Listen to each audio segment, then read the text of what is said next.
The central understanding barrier that we're trying to attack here is the science of recalcitrance, to overcome the difficulty of getting access to the sugars in cellulosic biomass, to make those available and accessible to be able to get converted into fuels and chemicals.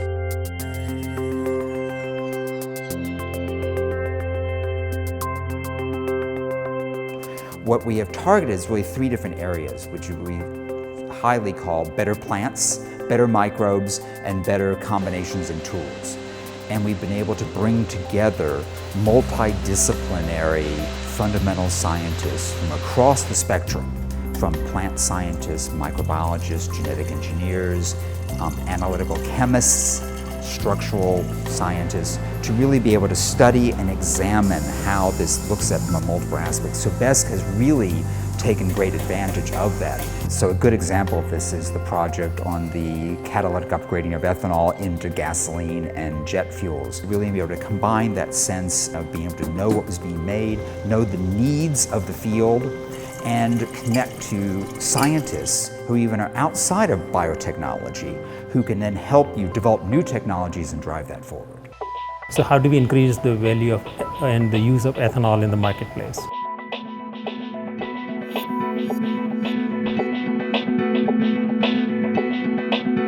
We call that hydrocarbon blend stock. Can we mix with the gasoline or diesel or jet fuel in the right ratios? You can do almost 50-50 with this blend stock. And you'll have gasoline which would be EPA approved, and that will have almost 50% of biomass derived fuel compared to today.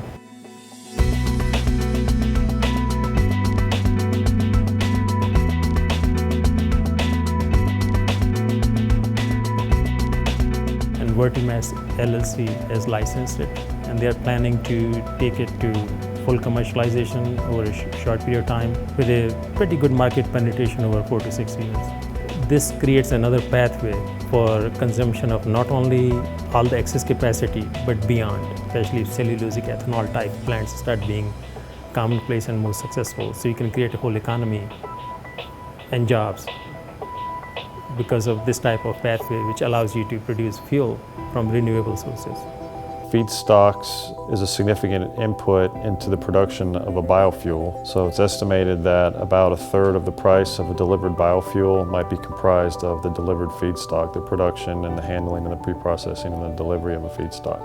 Our assessments of feedstock supplies and prices at the regional level can really help inform policymakers at the local, state, and national level, and it can also help inform commercialization strategies as they consider what sorts of conversion strategies to deploy in which regions, and having a better understanding of the types of feedstocks and the associated prices that would be needed to procure those feedstocks.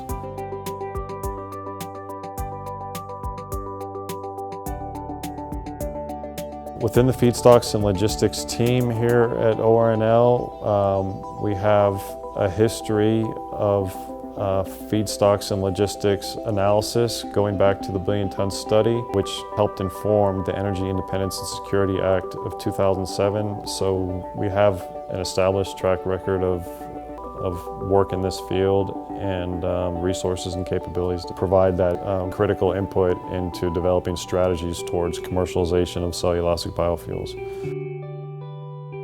Any kind of energy extraction has some impacts, and what we're trying to put forward are what we call good management practices, so that we'll know how to better manage our resources to protect them, as well as getting the best use of them in this sustainable way. A lot of people have talked about sustainability, and it's hard to define. So we've taken a science-based approach to come up with that definition, building upon a work a lot of other people have done, and we have defined 12 categories that it pertains to. We have come up with a quantitative measure for each of these indicators, and are distributing that information to the bioresearch community, as well as growers, farmers, producers, refineries, so that we're all collecting the same kind of information in order to be able to compare progress toward a sustainable bioeconomy. So by bringing all of this information to the table, so to speak, and putting out in a way where the information can be understood, we think decision makers will be able to think about the opportunities as well as the cost of bioenergy in a fair and balanced way.